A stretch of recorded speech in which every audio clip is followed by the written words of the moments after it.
प्राप्त करने के लिए अनेकों जत्न करने होंगे, अनेकों मेहनत करनी होगी। बिना मेहनत के भगवान नहीं मिलेंगे।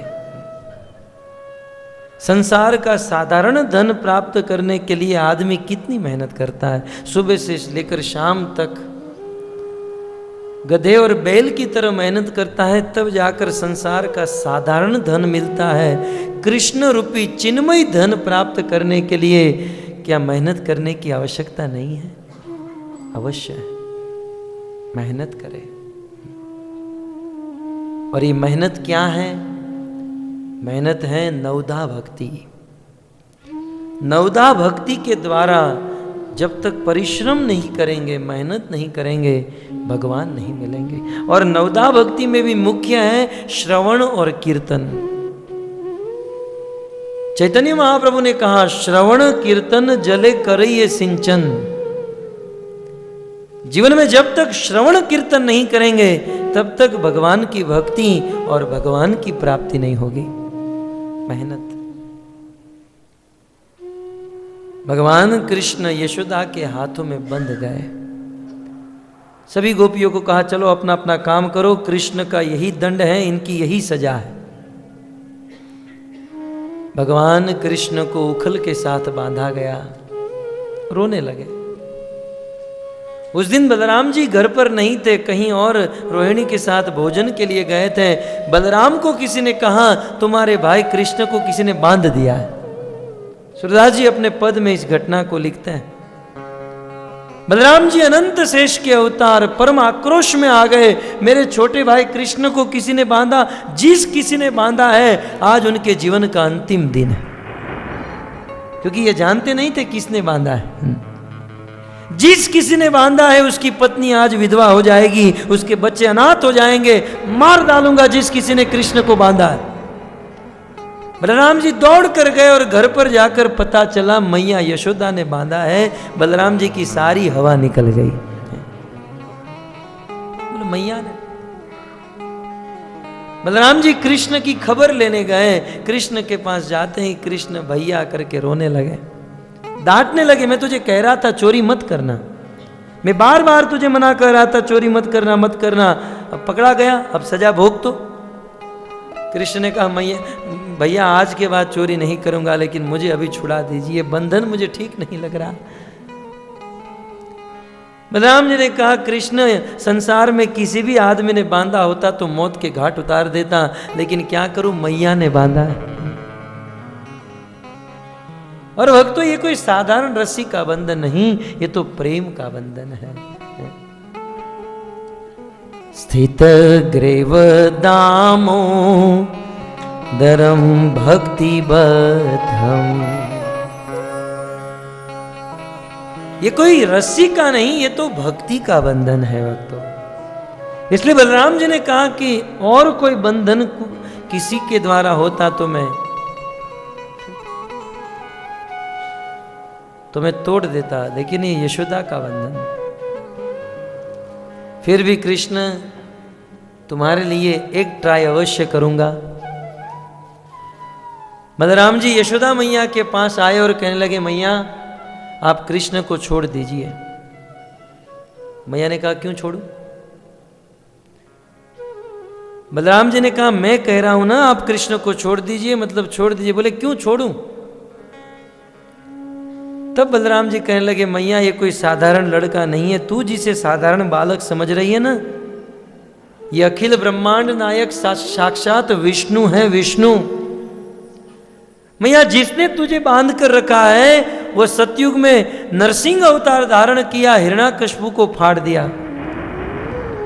वामन अवतार धारण करके 2 कदम में पूरे ब्रह्मांड को नाप लिया। परशुराम अवतार धारण करके 21 बार क्षत्रियों का विध्वंस किया। मत्स्य अवतार, वराह अवतार, कुर्म अवतार, सारे अवतार इसी ने धारण किए हैं। ये साक्षात विष्णु है, विष्णु। तब मैया कहती है, अच्छा बिल्ली की आवाज को सुनकर दौड़कर मेरी गोद में आकर सो जाता है, ये विष्णु है।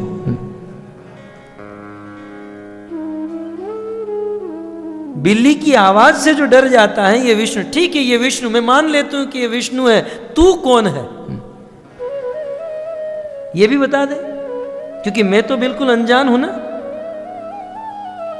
ये विष्णु है, अब तू कौन है ये बता दे। मैं अनंत शेष, मैं अनंत शेष, मेरे अनेकों फण हैं और करोड़ों करोड़ों ब्रह्मांड मेरे मस्तक पर टिके हैं। एक मस्तक हिलाऊं तो ब्रह्मांड के ब्रह्मांड गिर जाए।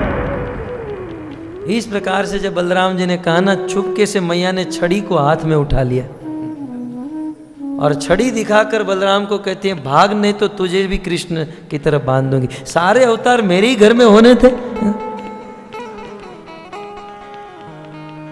बलराम जी वहां से दुम दबाकर भागे।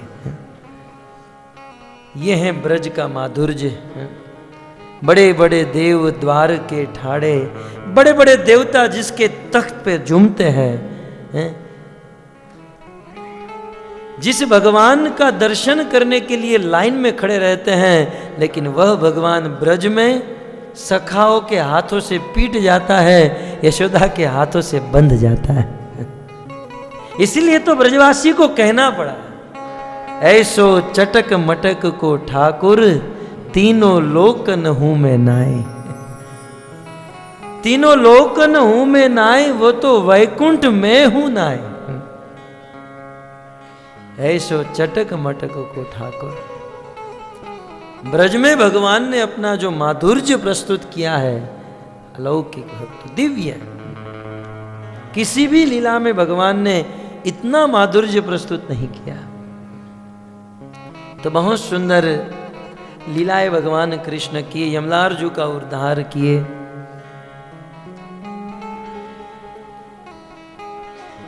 और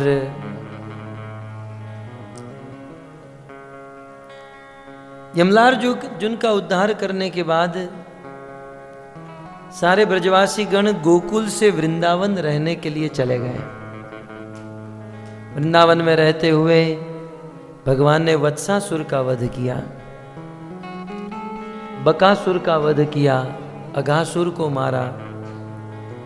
ब्रह्मा जी आए थे परीक्षा लेने के लिए, ब्रह्मा भी मोहित हो गए। बोले ये भगवान, अपने सखाओं के साथ भगवान जूठन खा रहे थे, अपना जूठन दूसरों को खिला रहे थे। सुदाम श्रीदाम आदि सखा कृष्ण के साथ मजाक कर रहे थे। चतुर्मुख ब्रह्मा आए, बोले ये भगवान नहीं हो सकता, दूसरों का जूठा खाए। ब्रह्मा भी चखमा खा गए, बोले ये भगवान। ब्रह्मा ने परीक्षा ली, बोले यदि भगवान है तो परीक्षा लूंगा। सबसे पहले उस बछड़ों को चुराकर अपने धाम में छोड़कर आए, फिर सखाओं को चुरा लिए। भगवान ने देखा निश्चित मेरे बेटे की करतूत है ये। ब्रह्मा आखिर भगवान का बेटा। भगवान ने उसी प्रकार बछड़े और सखाओं को प्रकट किया। ब्रह्मा पुनः आकर देखे तो बोले ये बछड़े को तो, सखाओं को तो मैं ब्रह्मलोक में छोड़कर आया, यहां कौन है? वहां यहां दोनों ओर आकर देखे, तब ब्रह्मा को पता चला कि नहीं, यही साक्षात भगवान। परंतु ब्रह्मा से गलती हो गई, गलती हो गई। ब्रह्मा दोनों हाथ जोड़कर भगवान से प्रार्थना करने लगे। नौमीयते ब्रवपुषेत इडंबराय, गुंजा वसन परिपिच्छ लसन मुखाय, वन्यास्त्रजे कवल वेत्र विषाण वेणु, लक्ष्माश्रिये मृदुपदे पशुपंग जाय। दोनों हाथ जोड़कर ब्रह्मा जी भगवान से प्रार्थना करने लगे, हे प्रभु, हे ईश्वर, संसार में कभी कभी मां के गोद में छोटा सा बालक होता है और वह बालक अपनी दूध पिलाने वाली मां को ही लात से मार देता है। अपनी मां को ही लात से वह छोटा सा बालक मारता है, लेकिन फिर भी वह मां अपने बालक को छोड़ती नहीं है, त्यागती नहीं है। वैसे ही है प्रभु, हम आपके बालक हैं, हम आपके पुत्र हैं। कभी हमसे कोई गलती भी हो जाए तो आप हमें क्षमा कीजिए। इस प्रकार ब्रह्मा जी ने 20 श्लोक में भगवान को स्तुति की, परंतु भगवान ने ब्रह्मा जी को क्षमा करने की बात तो दूर रही, ब्रह्मा के सामने तक नहीं देखा, क्योंकि ब्रह्मा जी ने बहुत बड़ा अपराध किया था, भक्त और भगवान को अलग कर दिया था। इस संसार में भक्त भगवान को अलग जो कर देता है, भगवान उस पर कभी भी प्रसन्न नहीं होते। ब्रह्म विमोहन लीला हुई, ऐसा हमने पढ़ा है कि फिर उसी ब्रह्मा जी ने अपना प्रायश्चित करने के लिए, क्योंकि अपराध किया था, इसलिए ब्रह्मा जी का दूसरा जन्म मुसलमान परिवार में हुआ, और वही ब्रह्मा हरिदास ठाकुर के रूप में चैतन्य महाप्रभु की लीला में भाग लिए और भगवान की शुद्ध भक्ति किए। तत्पश्चात भगवान ने धेनुकासुर का वध किया, कालिय नाग का दमन किया, प्रलंबासुर का वध, बछड़े चराते हुए वन में आग लगी, भगवान उन दावानल को पी गए। सुखदेव जी वर्षा ऋतु और शरद ऋतु का वर्णन करते हैं, तदंतर वेणु गीत का वर्णन करते हैं। बहुत सुंदर भगवान की वेणु माधुरी। भगवान तो सुंदर हैं, परंतु जब बंसरी बजाते हैं, वेणु बजाते हैं, तब तो और सुंदर लगते हैं। बाम बाहु कृत बाम कपोलो, सुंदर श्लोकों से सुखदेव जी ने सब वर्णन किया। भगवान की जब बंसरी बजती है तो प्रकृति पलट जाती है, जड़ चेतन बन जाता है, चेतन जड़ बन जाता है।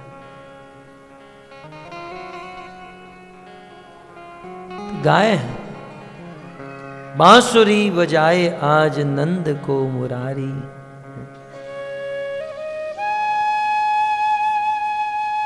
नंद के पुत्र जब बांसुरी बजाते हैं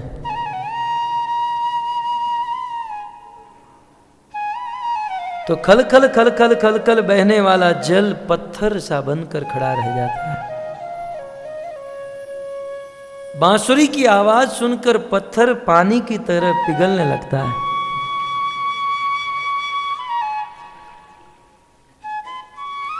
शिव जी की समाधि टूट जाती है, ब्रह्मा जी वेद पढ़ना भूल जाते हैं।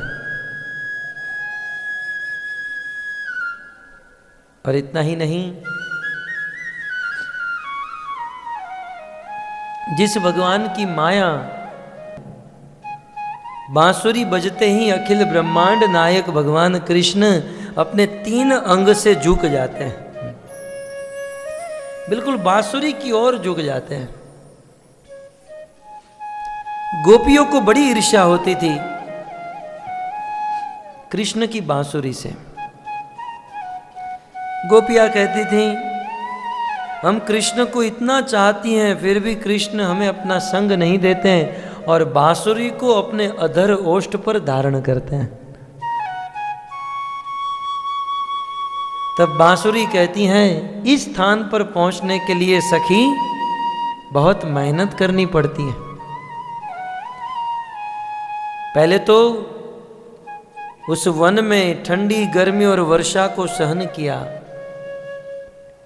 फिर कोई सुथार आया तो अपने माता पिता से हमें अलग कर दिया गया, उस डाली को काटा गया, फिर उसमें 12 छेद किए गए, हमें जलाया गया, पकाया गया। इतनी इतनी तपस्या, मेहनत, परिश्रम के बाद आज श्याम सुंदर के अधर ओष्ठ पर हम स्थान प्राप्त की है। गोपियां कभी कभी भगवान कृष्ण की बांसुरी को चुरा लेते थे। तब भगवान कृष्ण कहते थे कि हे राधे, हे वृषभानु ललिते,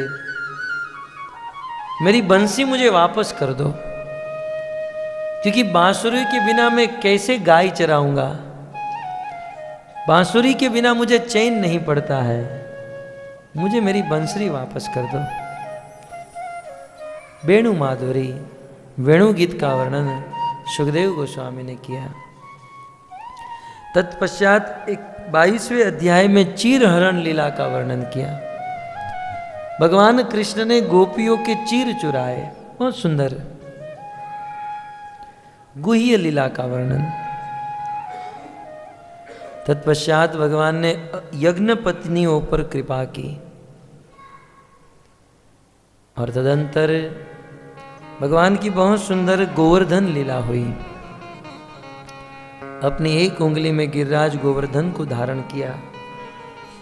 इंद्र के द्वारा बहुत सुंदर स्तुति हुई। भगवान ने यमुना के तट पर खड़े रहकर बांसुरी बजाई, उस कदम के वृक्ष के नीचे खड़े रहकर बांसुरी बजाई। ब्रज की सभी गोपियां आई और यमुना के तट पर बहुत सुंदर रास लीला हुई, सुंदर रास लीला। हे मारो वन रावण छे रूडो, वैकुंठ नहीं रे आवू। है मारो वन रावण छे रूडो, वैकुंठ नहीं रे आवू। है मारो रूडो छे वन रावण, वैकुंठ नहीं रे आवू। मारो रूडो छे वन रावण, वैकुंठ नहीं रे आवू। ए नहीं आवू हो नंद जी ना लाल रे, वैकुंठ नहीं रे आवू। है वन रावण छे रूडो, वैकुंठ नहीं रे आवू। यमुना के तट पर भगवान श्री कृष्ण की बहुत सुंदर रास लीला हुई। उस रास लीला में अनेकों गोपियों ने भाग लिया। भगवान श्री कृष्ण अपने एक एक स्वरूप से सभी गोपियों के साथ नृत्य किए। उस समय सभी गोपियों को अभिमान हुआ, राधा रानी को मान हो गया। गोपियों के अभिमान को तोड़ने के लिए और राधा रानी को मनाने के लिए भगवान कृष्ण उस रास लीला से अदृश्य हो गए। अंत में राधा रानी के साथ से भी कृष्ण अदृश्य हो गए। समस्त गोपियां श्रीमती राधा रानी भगवान कृष्ण को ढूंढने लगी, कृष्ण को खोजने लगी, परंतु कृष्ण मिल नहीं रहे। तब सभी गोपियों ने मिलकर निर्णय लिया कि अब हम गीत गाएंगे। सभी गोपियां कृष्ण को प्रकट करने के लिए बहुत सुंदर गीत गाने लगी। भागवत के 10वें स्कंद के 31वें अध्याय में इसे गोपी गीत के नाम से कहा जाता है। जयति तेदिकं जन्मना ब्रज, श्रयत इंदिरा शश्वदत्रहि। दयित दृश्यता दीक्षुतावका, त्वयि घृता सव त्वां विचिन्वते। शरद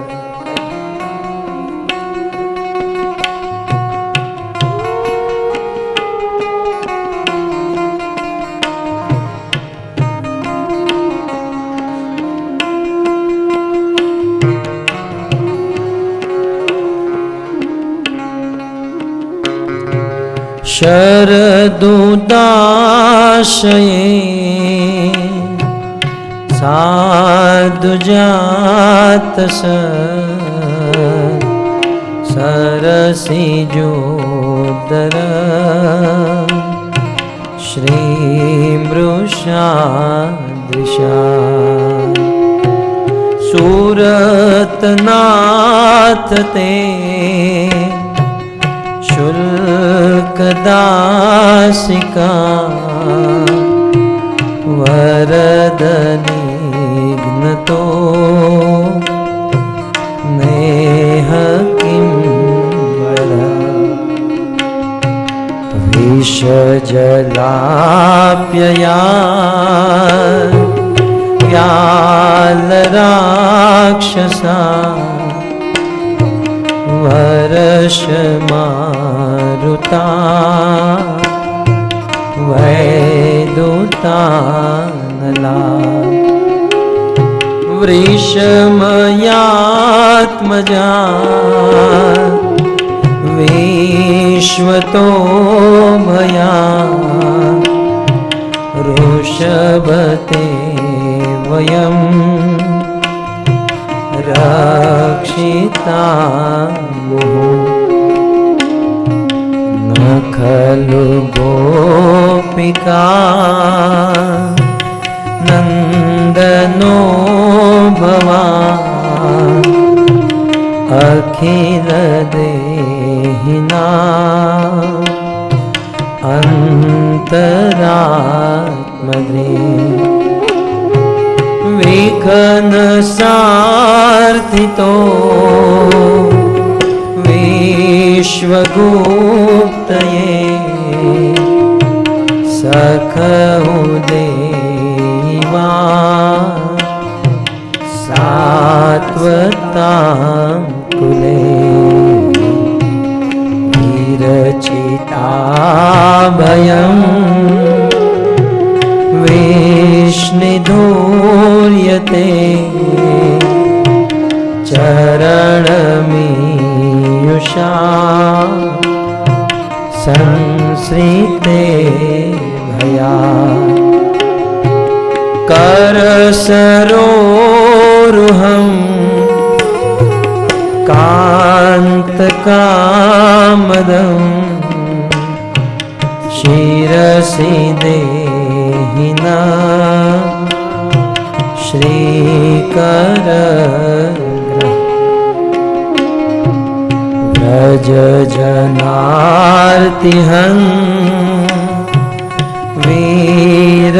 वीरयोषिता निज जनस्मय ध्वंसनस्मिता भज सखे भव किंकरीष्मनो जलरुहाननं चारुदश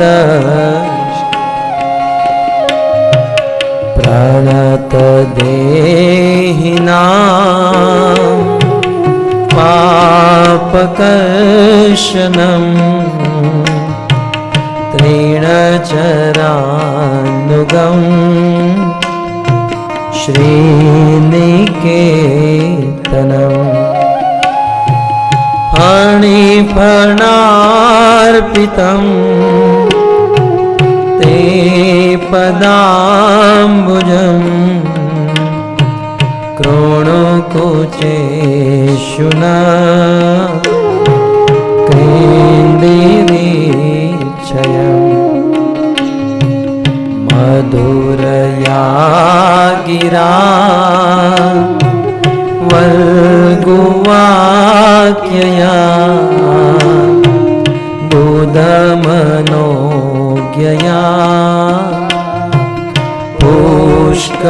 पुष्करेक्षण विधिकरीरिमा वीरमुयति अधरसिधुना ध्याययस्वना तव कथामृतं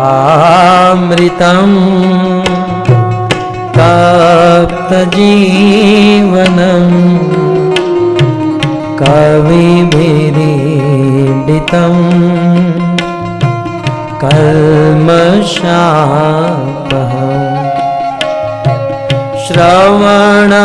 श्रवणमङ्गलं श्रीमदाततं भुवि गृह्णन्ति ते भूरिदा जना गोपियों के द्वारा गाया गया ये पवित्र गीत है भक्तों। कई बार लोग हमें पूछते हैं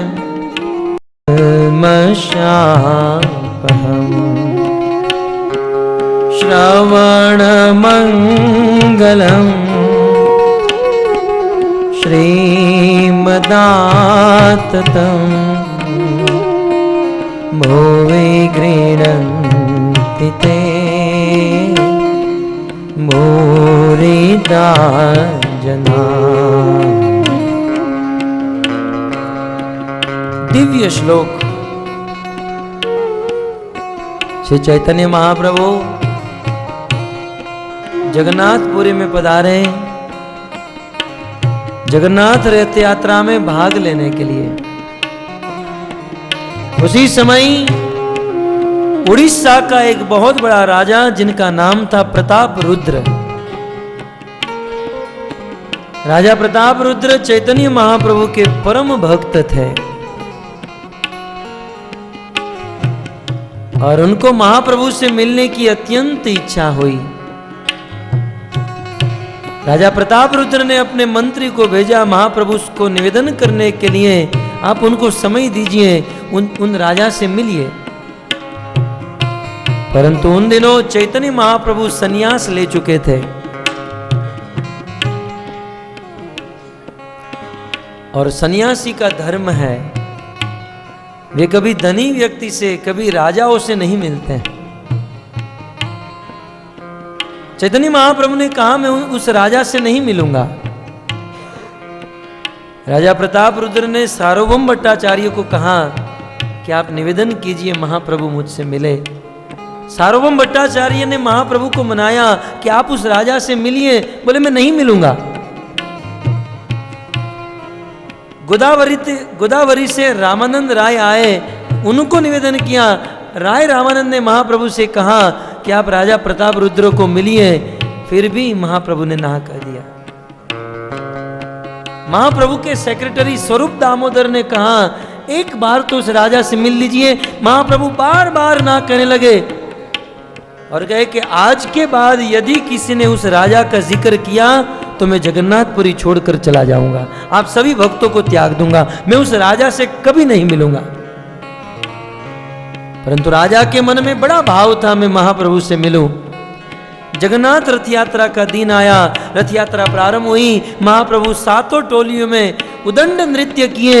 नृत्य करने के बाद महाप्रभु थोड़े से थक गए। एक बहुत सुंदर उद्यान था, उस उद्यान में वृक्ष के नीचे जाकर चैतन्य महाप्रभु सो गए। सार्वभौम भट्टाचार्य के कहने पर राजा प्रताप रुद्र उसी उद्यान बगीचे में गए और बगीचे में जाकर गोपी गीत का ये श्लोक गाने लगे। तव कथामृतम तप्त जीवनम कविभिरीडितम कल्मषापहम् श्रवणमङ्गलम् श्रीमदाततं भुवि गृह्णन्ति ते मुरीदा जना। इस प्रकार राजा प्रताप रुद्र उस उद्यान में जाकर गोपी गीत का यह दिव्य श्लोक गाने लगे। चैतन्य महाप्रभु सो रहे थे।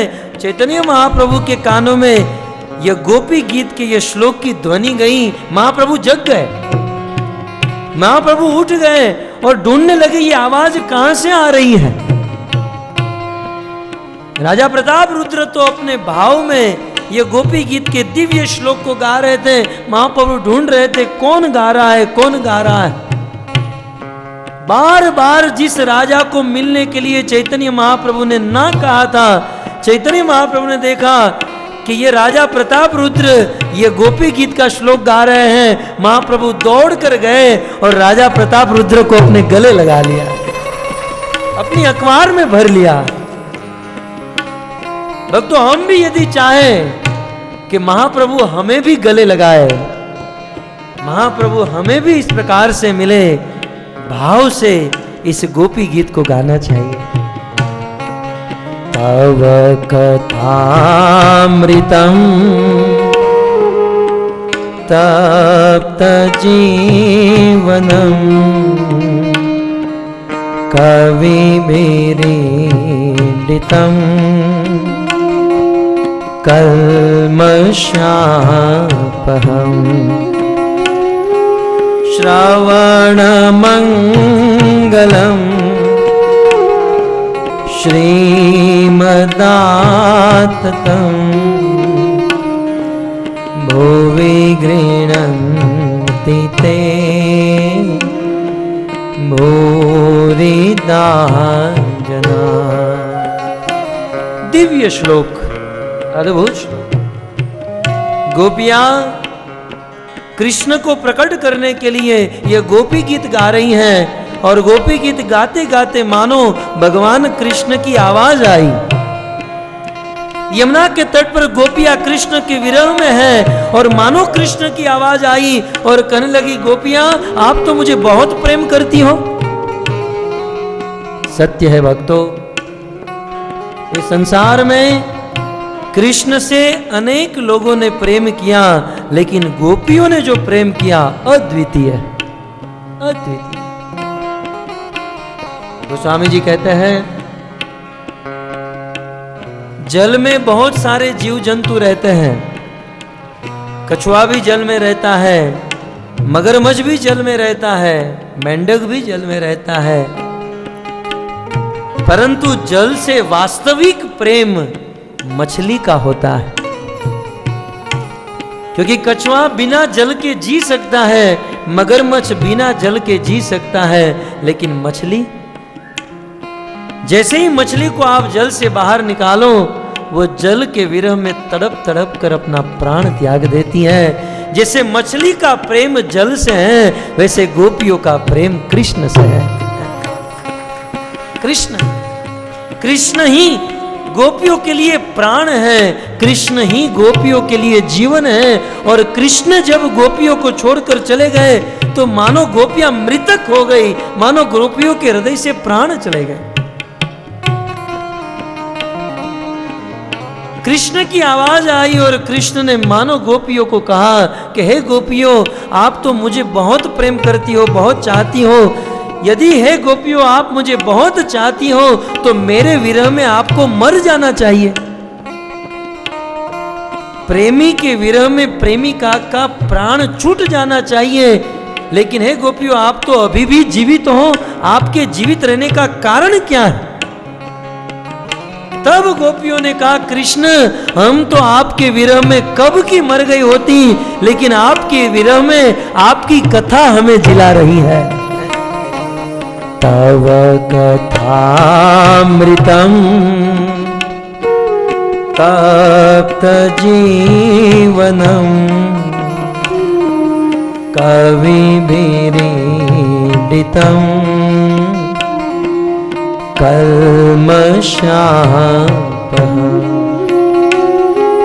कृष्ण, कृष्ण हम तो कब की मर गई होती, कृष्ण हमने तो कब के अपने प्राण त्याग दिए होते, परंतु आपके विरह में तव कथा, आपकी कथा हमें अमृत दे रही है, हमको जिला रही है। कृष्ण के विरह में कृष्ण को जिलाने वाली एकमात्र कृष्ण कथा। एक संत ने बहुत सुंदर व्याख्या की, जहां गोपियों ने कहा तव कथा अमृतम, उस संत ने अर्थ किया तव कथा मृतम। सच कहे कृष्ण आपकी कथा ही हमको मार रही है। कृष्ण हम तो हमारे परिवार में अच्छे से जी रही थी, हम तो परिवार में अच्छे से भोगत रही थी, लेकिन जिस दिन से आपकी कथा सुनी है ना, उस दिन से आपके विरह में हम मर रही हैं, हम तड़प रही हैं। तव कथामृतम तप्त जीवनम भक्तों में यह कह रहा था हमारे जीवन का परिवर्तन भागवत कहने की प्रेरणा कहां से मिली।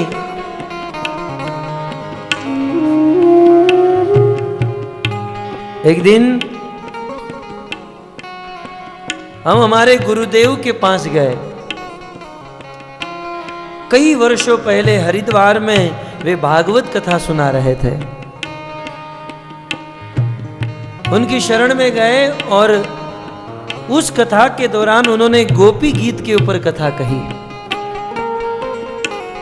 और गोपी गीत की कथा कहते कहते हमारे गुरुदेव 5-5 मिनट में रो रहे थे। हृदय द्रवीभूत हो रहा था। उस दिन पता चला भागवत क्या है, भक्ति क्या है, प्रेम क्या है। गोपियों के इस श्लोक को, गोपियों के गीत को जब गुरुदेव के मुख से सुना, जब उसे समझने का प्रयास किया, उस समय निर्णय ले लिया जीना है तो कृष्ण के लिए, बोलना है तो मात्र भागवत कथा। उस कथा को सुनकर हमने निर्णय लिया कि अब हम ऑफिस नहीं जाएंगे, चाहे कितना हो बड़ा डायमंड का बिजनेस हो, इसे त्याग देंगे। हम मात्र कृष्ण कथा कहेंगे। सामर्थ्य नहीं था, कोई योग्यता नहीं थी भक्तों। गुरुदेव की कृपा और गोपियों का यह श्लोक हृदय में फिट हो गया। तव कथामृतम, कृष्ण आपकी कथा ही मरे हुए जीवों को जीवित करने वाली, संसार में तप्त जीवों को जीवन देने वाली है। संसार में सब लोग तप रहे हैं, मर रहे हैं, दुखी हो रहे हैं, उस दुखी जीवों को सुखी करने वाली एकमात्र कृष्ण कथा। बड़े बड़े कवियों ने, शुकदेव, व्यास, सूत इत्यादि ऋषि मुनियों ने जिन कथाओं को गाया है, जिस कथा को सुनकर श्रीमदाततम भक्त श्री से युक्त बन जाता है, ज्ञान भक्ति वैराग्य से युक्त बन जाता है, ऐसी है भगवान कृष्ण की कथा। और गोपियां कहती हैं इस कृष्ण कथा का दान करने वाला इस दुनिया में सबसे बड़ा दानी है, सबसे बड़ा दानी। संसार में कुछ लोग धन देते हैं, कंबल देते हैं, पैसा देते हैं, भोजन देते हैं, लेकिन सबसे बड़ा दानी है कृष्ण कथा देने वाला। भुवि गणन्ति ते भूरि दासजना। आपसे निवेदन करते हैं जीवन में जब किसी को कुछ देने की इच्छा हो तो भक्तों कृष्ण कथा दीजिएगा, क्योंकि आप पैसे दोगे 2 दिन में समाप्त हो जाएगा, भोजन देंगे 3 घंटे में वह भूखा हो जाएगा। ये भोजन पानी कपड़े कब तक चलेंगे, इससे आदमी सुखी नहीं होगा। लेकिन एक बार कृष्ण कथा दे दीजिए, जन्म जन्मांतर तक आदमी सुखी हो जाएगा, कृष्ण को प्राप्त कर लेगा। इस भूमंडल में सबसे बड़ा दान है तो वो है कृष्ण कथा का दान। सुखदेव जी ने जो दान किया, वेदव्यास जी ने दान किया, कृष्ण कथा का दान। गोपियां कहती हैं सबसे बड़ा दान है ये। हमारे पास समय बहुत कम है भक्तों, परंतु 19 श्लोक में गोपियों ने यह गीत गाया। सनातन गोस्वामी कहते हैं गोपी गीत के अर्थ को या तो गोपियां समझती हैं या तो भगवान कृष्ण समझते हैं। हम गोपी गीत को क्या गाएंगे? इस गोपी गीत को गाना ये भी हमारी घृष्टता है, ये भी हमारा अपराध है। कितना उच्च भाव छिपा हुआ है इस गोपी गीत में, इस दिव्य भाव को समझना ये हमारे बस की बात का।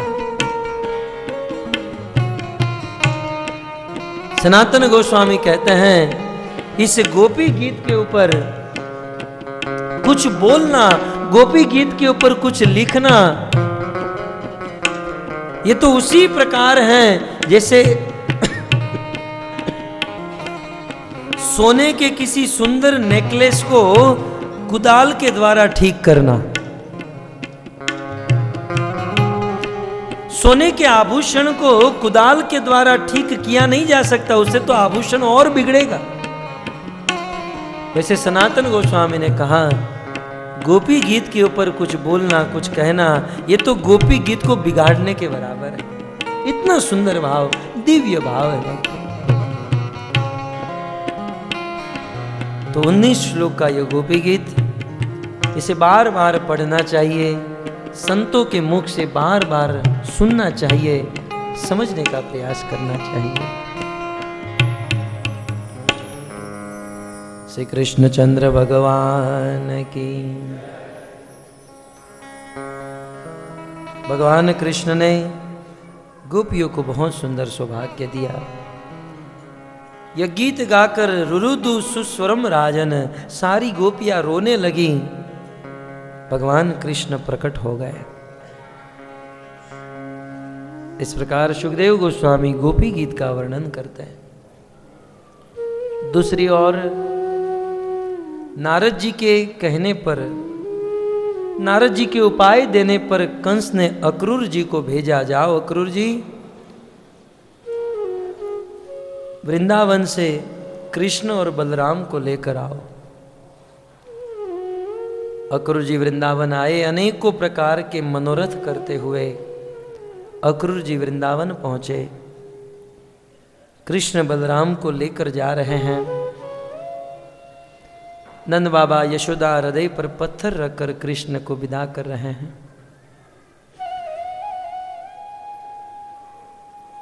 ब्रज की गोपियां, कृष्ण जिस मार्ग से कृष्ण का रथ जा रहा था, वे गोपियां सो गई। बोले हम नहीं जाने देंगे।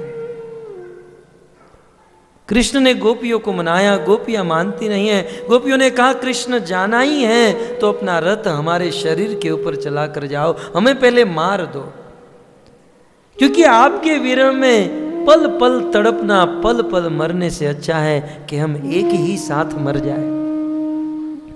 कृष्ण ने वादा किया कि मैं बहुत जल्द वापस आऊंगा। यह कहकर कृष्ण अक्रूर जी के साथ मथुरा चले गए।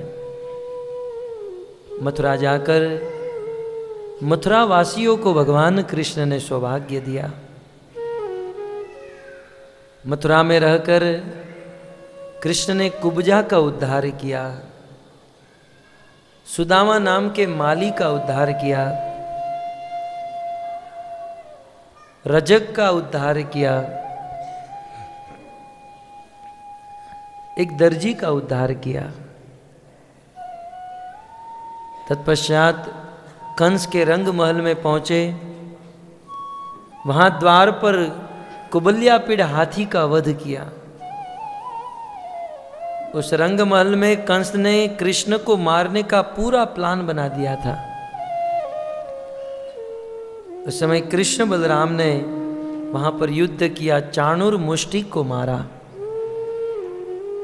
मथुरा लीला के अंतर्गत ये सारी कथा विस्तार से बताई गई।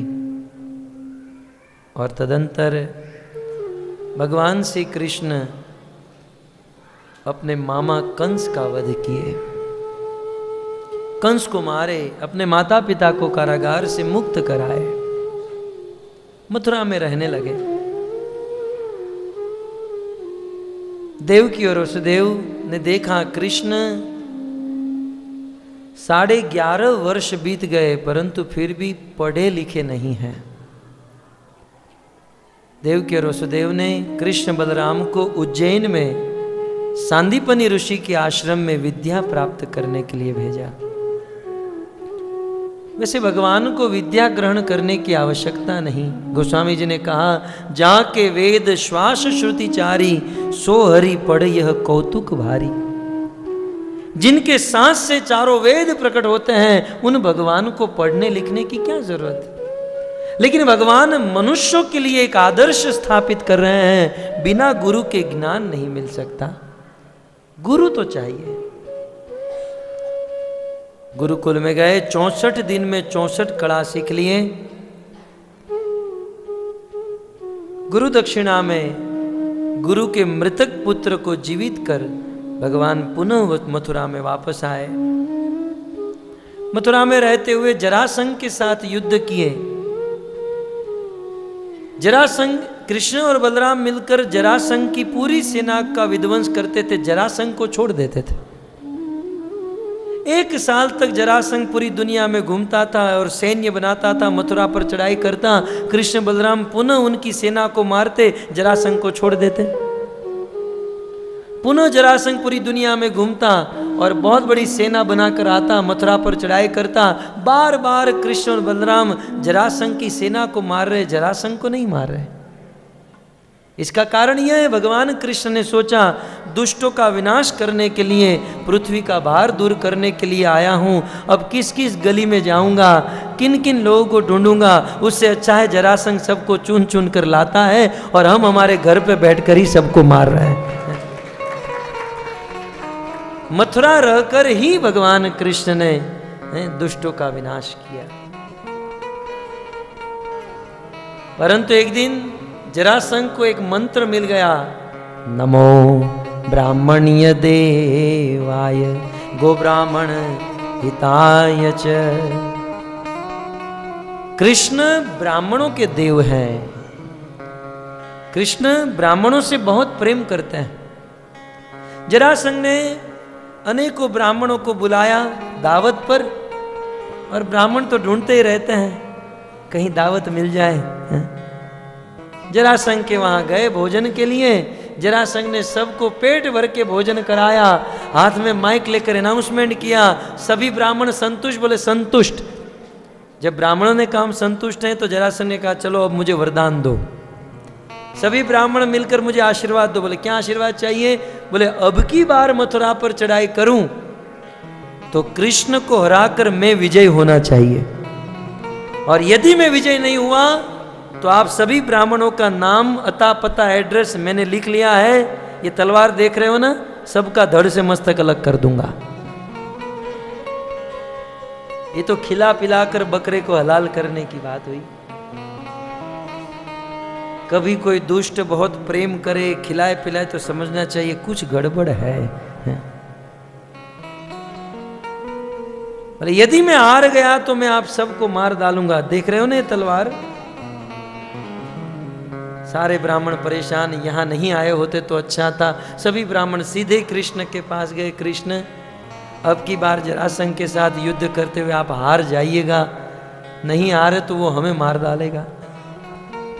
ब्राह्मणों की रक्षा करने के लिए भगवान कृष्ण जरासंध के साथ युद्ध करते हुए रणभूमि छोड़कर भाग गए।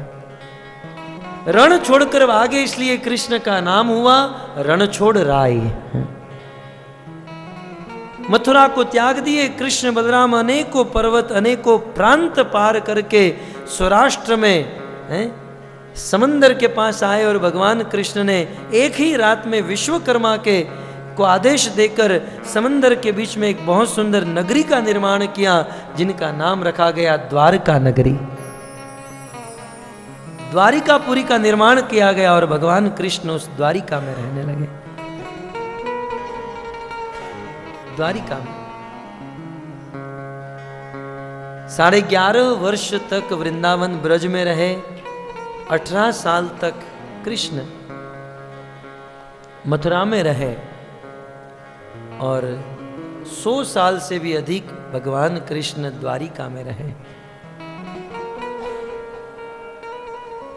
द्वारिका में रहते हुए भगवान श्री कृष्ण रात दिन रो रहे थे। बलि जाऊं सदा इस नैनन पे, बलिहारी छटा पर होता रहूं। कभी भूले न याद तुम्हारी राधे, दिन रात यूं ही में होता रहूं। श्री राधे ही राधे पुकारा करूं, आंसू से मुख को धोता रहूं। ब्रज रानी तुम्हारे वियोग में, दिन रात यूं ही में रोता रहूं। दिन रात यूं ही में रोता रहूं। राधा रानी के विरह में कृष्ण रात दिन रो रहे थे। दूसरी ओर ब्रज में कृष्ण की राह देख रहे थे, कृष्ण कब आएंगे कब आएंगे। एक दिन भगवान कृष्ण ने उद्धव जी को भेजा ब्रज में, उद्धव जाओ ब्रज में और सबको सांत्वना देकर आओ। कृष्ण को 2 कार्य करना था। उद्धव जी क्योंकि हेवन रिटर्न थे, स्वर्ग से विद्या लेकर आए थे, थोड़ा सा ज्ञान का अभिमान था। उद्धव जी के ज्ञान के अभिमान को तोड़ने के लिए और गोपियों को सांत्वना देने के लिए भगवान कृष्ण ने उद्धव जी को ब्रज में भेजा। उद्धव जी ब्रज में आए, गोपियों ने उद्धव को घेर लिया। वैसे भागवत में तो उद्धव गीत का वर्णन है, संक्षिप्त में इतना ही समझिए।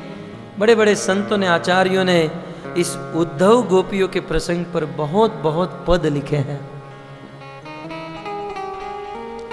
गोपियों ने कहा, उद्धव कृष्ण कहाँ है? गोपियां रो रही हैं, उद्धव अपना ज्ञान दे रहे हैं कि गोपियां आप क्यों रो रही हो? बोले हम कृष्ण के विरह में रो रही हैं। उद्धव जी कहते हैं, जिस कृष्ण के विरह में रो रही हो ना, वह कृष्ण परमात्मा के रूप में तुम सब के हृदय में बैठे हैं, ब्रह्म के रूप में कण कण में है, क्यों रो रही हो? परंतु उद्धव जी का ज्ञान गोपियों के पल्ले नहीं पड़ रहा था। गोपियों ने कहा, उद्धव किस ब्रह्म की बात कर रहे हो? अच्छा बताओ, सूरदास जी एक पद में लिखते हैं, अच्छा बताओ उद्धव, तुम्हारे ब्रह्म का नाम क्या है? नाम तो कुछ नहीं। बताओ उद्धव, तुम्हारे ब्रह्म का रूप कैसा है? बोले उसका रूप नहीं, वो निराकार। उद्धव बताओ, तुम्हारा ब्रह्म कपड़े कौन से पहनता है? बोले वो कपड़े नहीं पहनता। गोपिया कहते हैं, उद्धव आप भूत के साथ प्रेम करने के लिए क्यों कह रहे हो हमें? हैं? हम श्याम सुंदर को चाहती हैं। कीजे ज्ञान भानु को प्रकाश गिरी, सिंह नीपे ब्रज में तिहारी कला, नेक ही खटे नहीं, रचना हमारी चारु चातक की बनी है, उद्धव पीपी की बिहाई अब रटे ही रटे नहीं। उद्धव ये तुम्हारी ज्ञान की जो बोरी है कहीं पर्वत पर जाकर फेंक दो, क्योंकि ब्रज में तुम्हारी कला खटेगी नहीं, बिकेगी नहीं।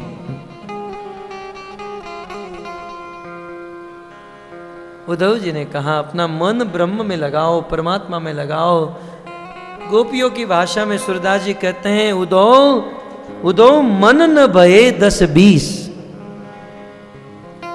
क्या करे, दुर्भाग्य है, भगवान ने एक ही मन दिया है और वह मन हम श्याम सुंदर को दे चुके हैं। यदि 2-5 मन होता तो हम कृष्ण को छोड़कर अन्य किसी जगह पर मन लगा भी देती, लेकिन एक ही मन। इस प्रकार बार बार गोपियां कहने लगी। संतों ने बहुत सुंदर भजन भी गाया। मोरी नींद गई मोहे चैन नहीं गए, श्याम कुब जा पास हो, दर्शन बिना भई बावरिया। नींद गई मोहे चैन नहीं गए, श्याम कुब जा पास रे, दर्शन बिना भई बावरिया। दर्शन बिना बनी बावरिया, मैं तो दर्शन बिना मैं तो बावरिया। कुब जाने कछु कामण कीना, श्याम को बस कर लीना। कुब जाने कछु कामण कीन्हा, श्याम को बस कर लीन्हा सकीरे। बिरहा अगन खूंचत है सीना, कैसे होगा जीना।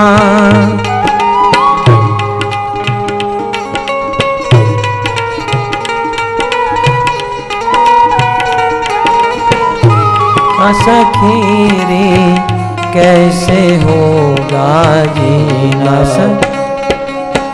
जाके कहो पियो पास रहो कोई, जाके कहो पियो पास रहो, मोरे पूरो मन की आस घर आवो मोहे सावरिया। आओ मोरे सावरिया, मोहे नींद नहीं मोहे चैन नहीं गए, श्याम डूब जा पास रे, दर्शन बिना भई बावरिया। घर की प्रीत पसंद नहीं आई, कीनी प्रीत पर आई। घर की प्रीत पसंद नींद नहीं आई,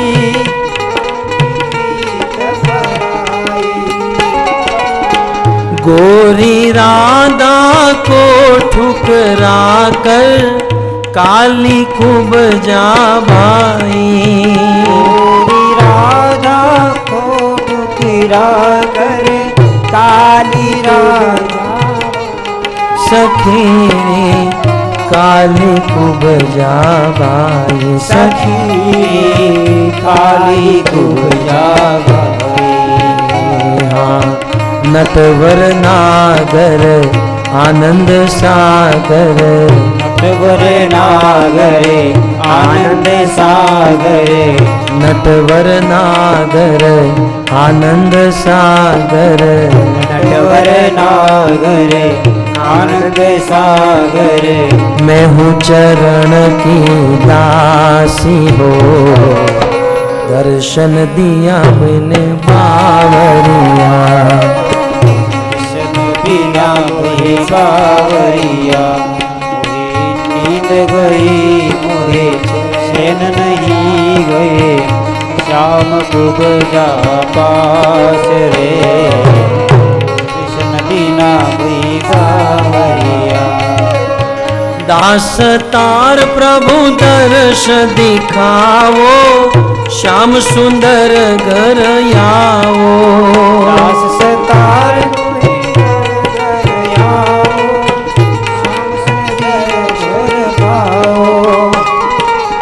सुने पड़े हैं गोप गोपिया, नाथ दया कछुलाओ, सुने सुने गोप गोपिया, नाथ दया कछुलाओ, अकेरे नाथ दया कछुलाओ, सखी नाथ दया कछुलाओ।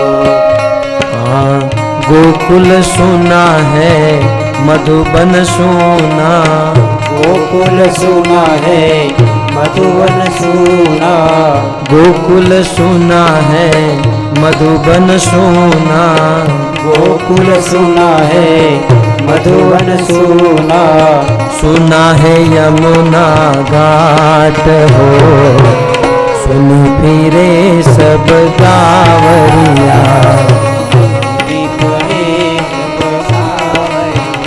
मोहे नींद गई मोहे चैन गए, श्याम डूब जा पास रे, दर्शन बिना कोई गाया, दर्शन बिना कोई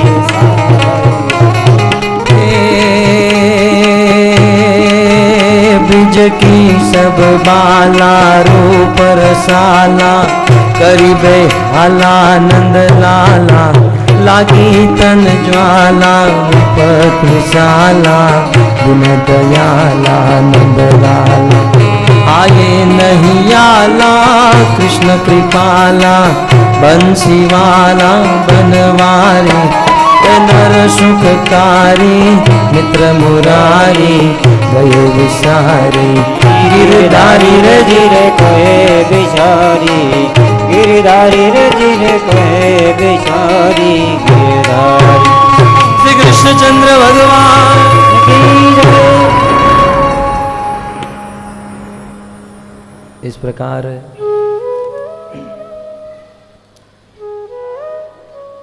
गोपियां कृष्ण को चाहती थी। उद्धव की बात गोपियां नहीं समझ पाई। जब गोपियां नहीं मानी तो उद्धव जी ने कहा, नंद और यशोदा का घर कहां है? गोपियों ने कहा, उद्धव नंद और यशोदा के घर को ढूंढने की जरूरत नहीं है। उद्धव ये जो नाला बह रहा है ना, इस नाले के किनारे किनारे चलते चलते चले जाओ, जिस घर से ये नाला बह रहा है वही घर नंद और यशोदा का है।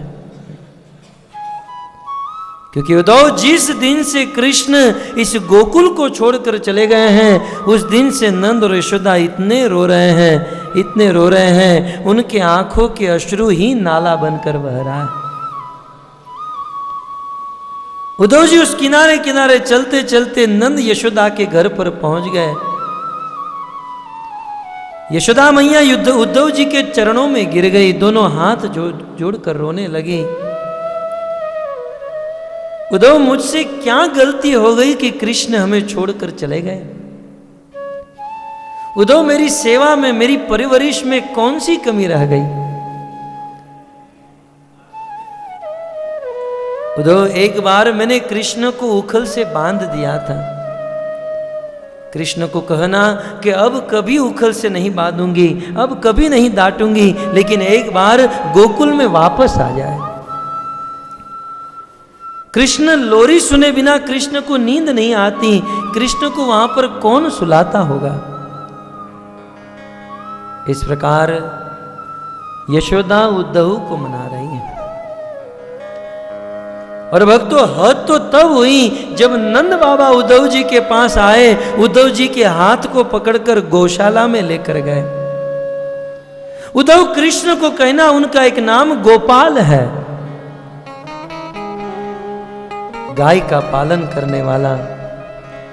कृष्ण को हमारे ऊपर दया ना आए तो कोई बात नहीं, इस गाय को देखो, इन बछड़ों को देखो।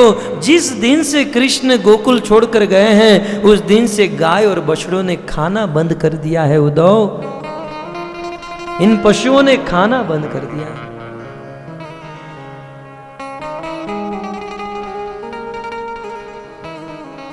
इस प्रकार ब्रज की प्रेम दशा को देखकर उद्धव जी पिघल गए। उद्धव जी का अभिमान चूर चूर हो गया। उद्धव जी के मन में यह भाव हुआ कि मैं इन ब्रजवासियों के चरणों की रज बन जाऊं, इस ब्रज की एक लता पता बन जाऊं, इस ब्रजवासियों का दास बन जाऊं, जिनका कृष्ण के प्रति अटूट प्रेम। मानुष हो तो वही रस खाने, रस खान, उद्धव जी की भाषा में जिन्होंने पद लिखा, मानुष हो तो वही रस खाने, बसो ब्रज गोकुल गाँव के ग्वार।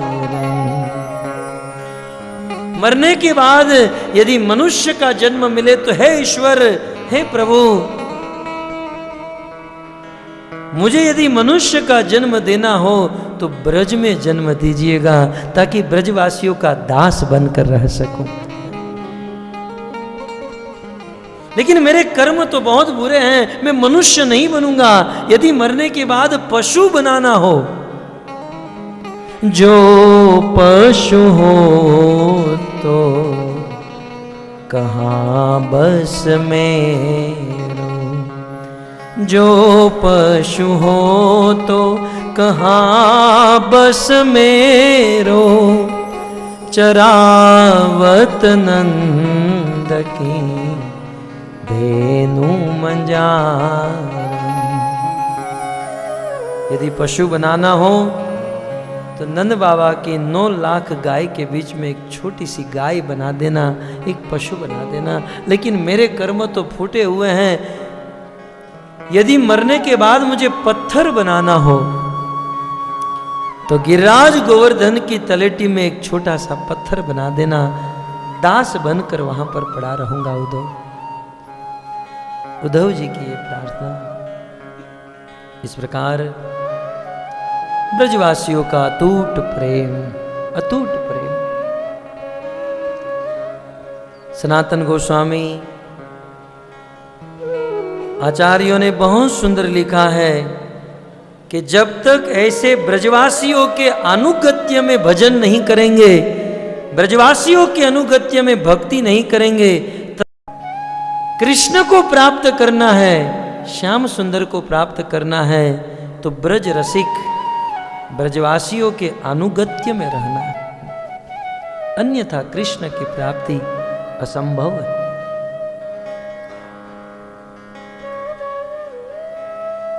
भगवान कृष्ण द्वारिका में रह रहे हैं। द्वारिका में रहते हुए एक बहुत सुंदर प्रसंग सुखदेव गोस्वामी सुनाते हैं कृष्ण के विवाह का। आइए कृष्ण का विवाह भी करा देते हैं।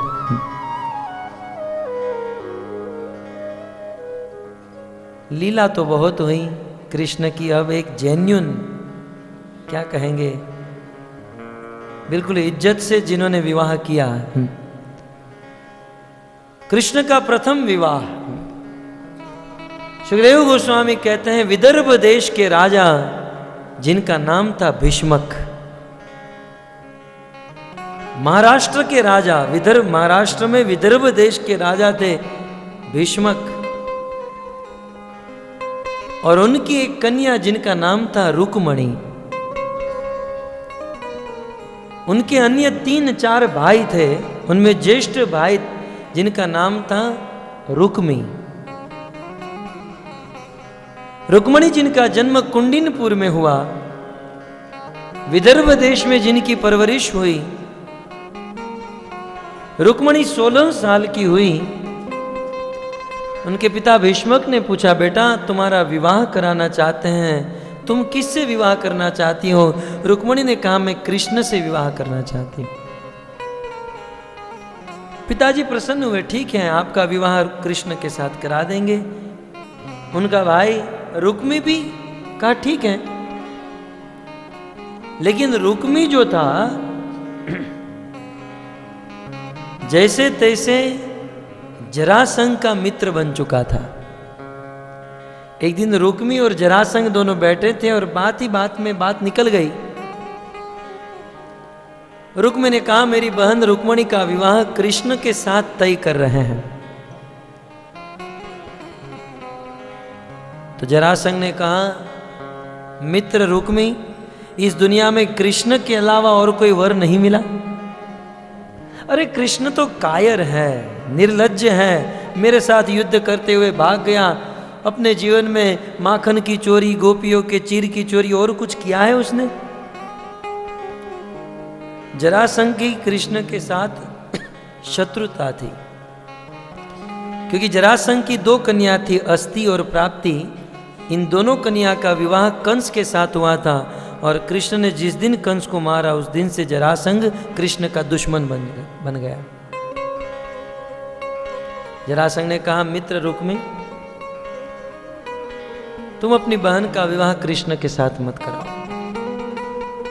रुक्मी ने कहा तो फिर जरासंध मित्र तुम्हारे नजर में कोई अच्छा वर है? बोले हाँ। कौन? शिशुपाल, सुंदर सुशील और गुणवान है। अब शिशुपाल में क्या गुण था? जन्म से ही कृष्ण को गाली देता था। जिस दिन से बोलना सीखा उस दिन से कृष्ण को गाली दे रहा था, यही उनमें गुण था।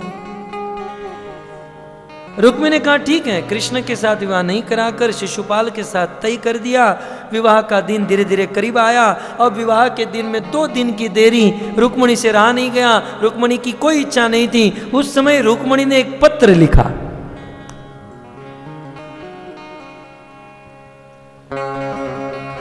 बिनती सुनिए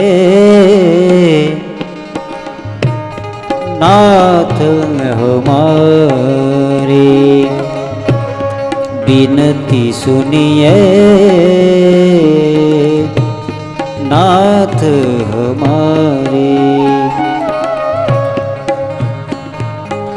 हृदयेश्वर हरि हृदय विहारी, ओ हृदयेश्वर हरि हृदय बिहारी। मोर मुकुट पीतांबरधारी, मोर मुकुट पीतांबरधारी।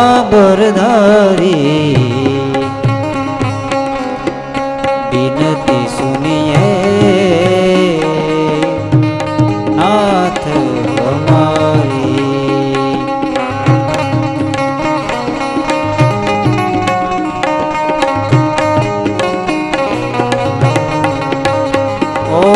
जन्म जन्म के लागे लगन है,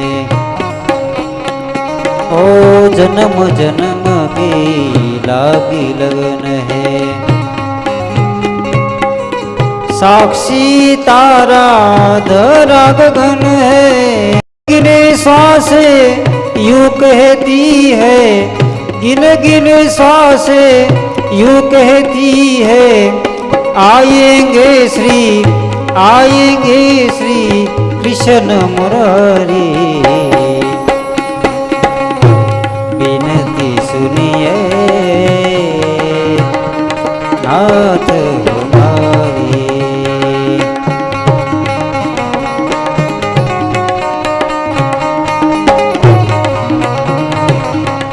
ओ सतत प्रतीक्षा आपकी लोचन, भय बाधा भी मुक्ति मोचन। स्वागत का अधिकार ही दीजिए, स्वागत का अधिकार ही दीजिए। शरणागत है नयन पुजारी। बिनती सुनिए नाथ हमार, नाथ हमार, नाथ।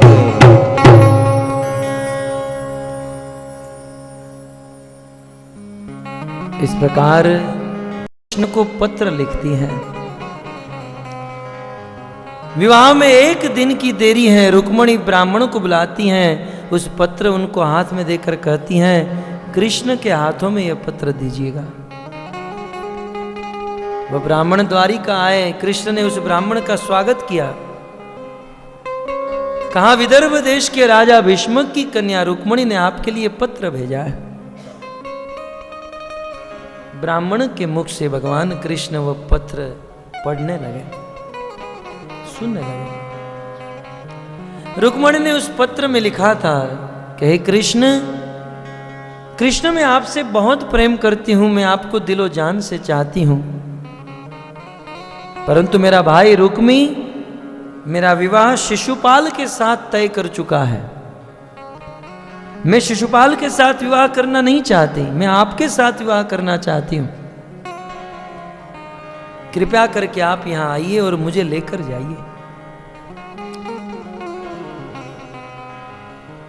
और यदि आप नहीं आओगे तो तपस्या कर करके अपने जीवन को त्याग दूंगी।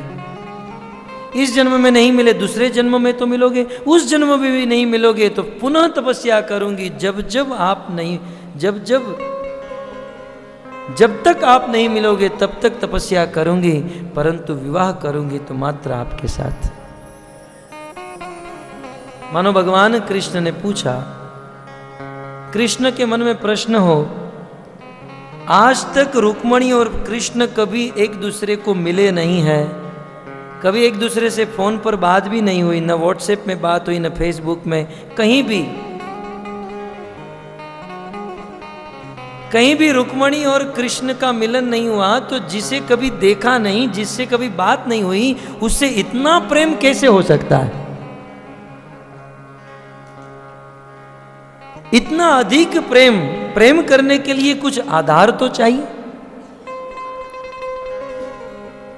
कृष्ण ने पूछा, रुक्मणी इतना प्रेम कैसे हो चुका? तब रुक्मणी कहती है, श्रुत्वा गुणान भुवन सुंदर शृण्वताम ते। कृष्ण मैंने आपको कभी देखा नहीं है, लेकिन हमारे राज्य में नारद वेदव्यास आदि ऋषि मुनियों के मुख से आपकी कथा सुनी है, और बारंबार आपकी कथा सुनने से मेरा मन पूर्ण रूप से आप में लग चुका है। अब मेरा मन निर्लज्ज होकर आपकी ओर दौड़ा चला रहा है। अतः कृष्ण आप आइए। हमारे कुल की परंपरा है कि जब किसी बेटी का विवाह होता है तो पहले देवी माता के मंदिर में जाती हैं और फिर वहाँ से लग्न मंडप में प्रवेश करती हैं। जब मैं देवी माता का दर्शन करने जाऊंगी तब आप आइएगा, और जैसे मैं मंदिर की सीढ़ी उतरूंगी आप मुझे लेकर जाइएगा। लेकिन याद रहे कृष्ण, जरासंध अपनी पूरी सेना को लेकर खड़ा होगा, शिशुपाल चेदी नरेश अपनी पूरी सेना को लेकर खड़ा होगा, और मेरा भाई रुक्मी भी अपनी सेना को लेकर खड़ा होगा। लेकिन मुझे आप पर विश्वास है कि आप मुझे अवश्य लेकर जाएंगे। इस प्रकार कृष्ण ने रुक्मणी का पत्र पढ़ा।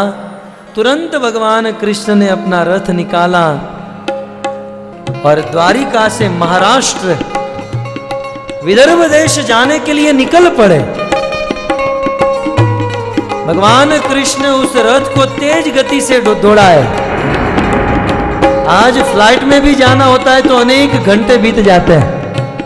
कल सुबह रुक्मणी का विवाह होने वाला था और रात को कृष्ण निकल पड़े।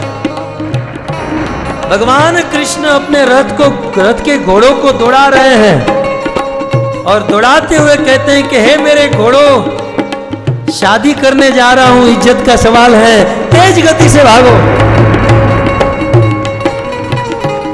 भगवान कृष्ण अपने रथ के घोड़ों को तेज गति से दौड़ा रहे हैं। बिल्कुल वायु की गति से रथ दौड़ रहा है। भगवान कृष्ण विदर्भ देश में पहुंच गए। सभी राजा महाराजाओं को पता चल गया। कुल परंपरा के अनुसार देवी रुक्मणी देवी माता का मंदिर दर्शन करने के लिए मंदिर गई।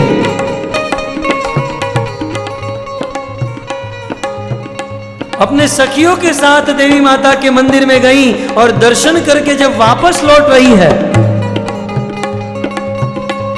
दर्शन करके जब वापस लौट रही है, रुक्मणी के मन में संकल्प विकल्प हो रहे हैं। कृष्ण आएंगे कि नहीं आएंगे? यदि कृष्ण नहीं आए तो मेरा क्या होगा? एक एक कदम कल्प के समान लग रहा है।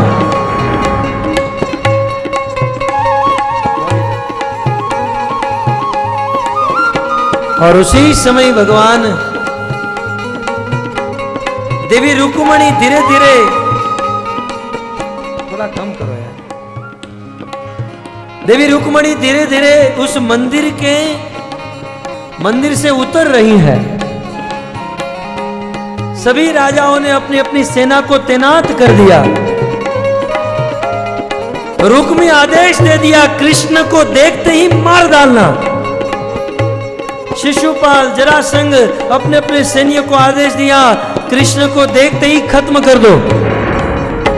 और जैसे ही रुक्मणी उस सीढ़ी के कदम उतरने गई, उसी समय भगवान कृष्ण उस लाखों की सेना के बीच में प्रकट हो गए।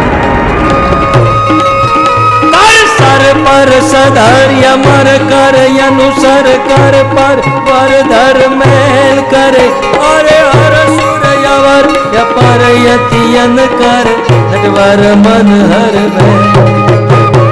मन हर मटक लटक तट निकट मुकट शिर सवर नवे गण गणपत हरण हरण पद घूंगर रंग बर सुंदर श्यामर मेरे जिर रंग बर सुंदर श्यामर मेरे जिर रंग बर सुंदर श्यामर में। भगवान कृष्ण उन लाखों की सेना के बीच में प्रकट हुए। सभी लोगों की आंखें बंद हो गई।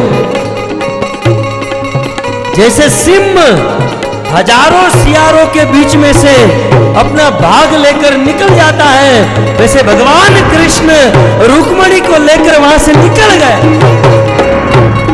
डमक डमक बहादुर दव डमकत बहकत मोर पलाल गिरा, तव पियु पियु शब्द पुकारत चातक पियु पियु कोकिल कंठ, तव गड़ड़ गड़ड़ नभ होत गड़ागण गणरण गिरिवर शिखर बजे गणरण पट फरण करण कर घूंगर रंग बर सुंदर श्यामर मेरे जिर रंग बर सुंदर श्यामर मेरे जिर रंग बर सुंदर श्यामर में। भगवान कृष्ण रुक्मणी का हरण करके चले गए। देवतागण जय जयकार करने लगे।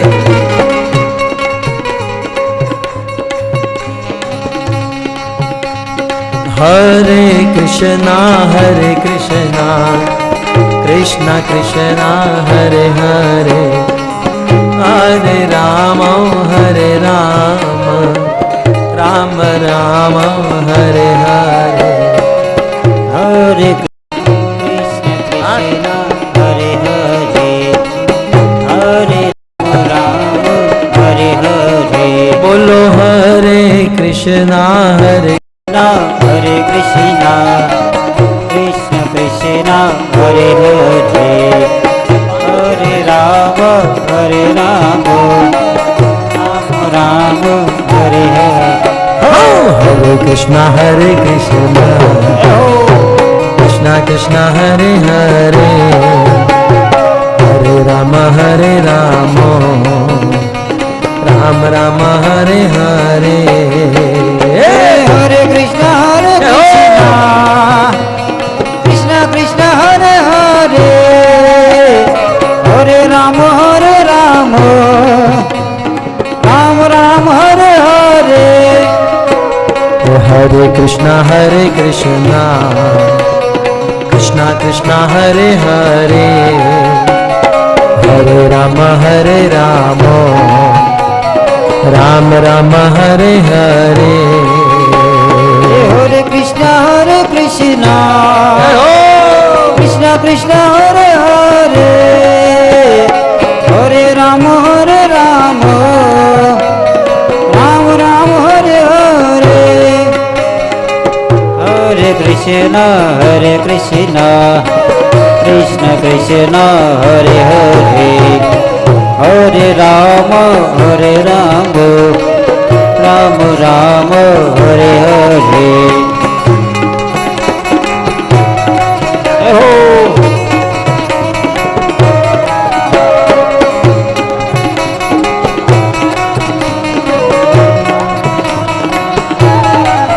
बोलो हरे कृष्णा कृष्ण कृष्ण हरे हरे, हरे राम राम राम हरे हरे।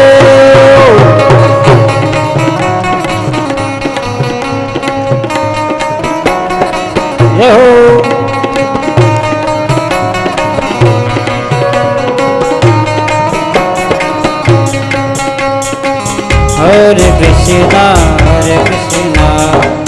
कृष्ण कृष्ण हरे हरे, हरे राम राम राम हरे हरे।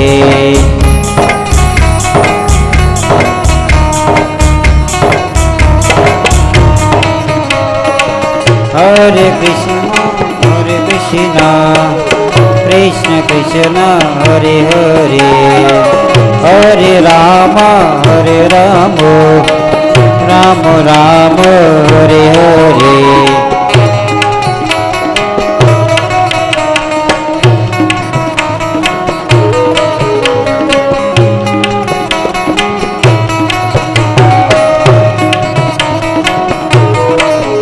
बोलो हरे कृष्णा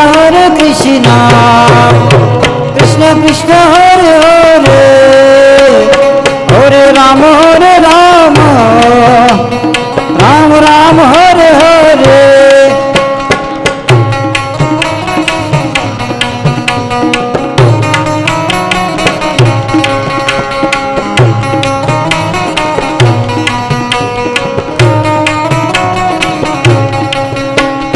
हरे कृष्णा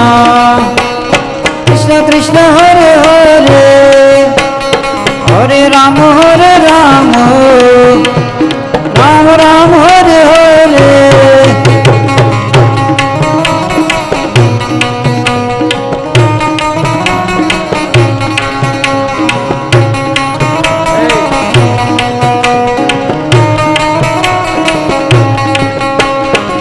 हरे कृष्ण कृष्ण कृष्ण हरे हरे, हरे राम राम हरे हरे।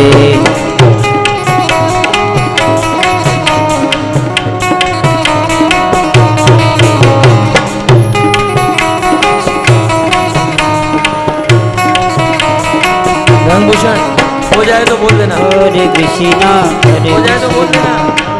कृष्ण कृष्ण हरे हरे हरे राम राम राम हरे हरे।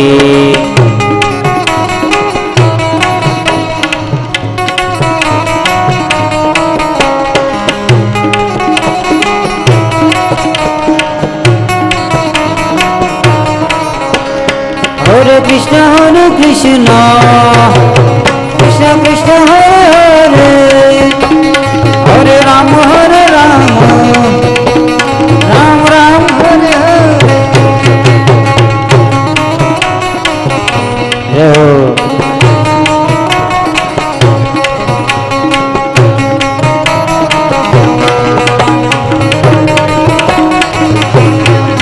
हे हरे कृष्ण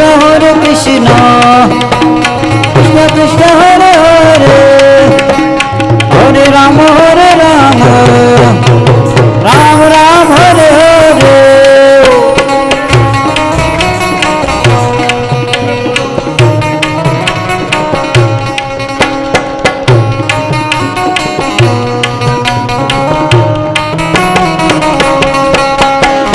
हरे कृष्ण कृष्ण कृष्ण हरे हरे हरे राम राम राम हरे हरे।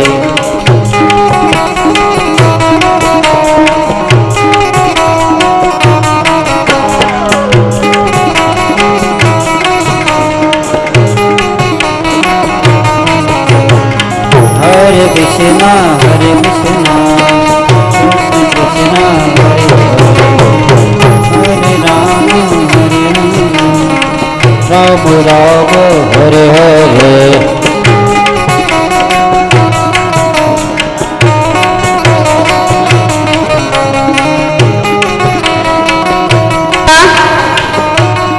हरे कृष्णा। कृपया अपने स्थान बैठ जाइए आप लोग। अब कथा का बस अंतिम ही पल है, आप लोग अपने स्थान बैठ जाइए।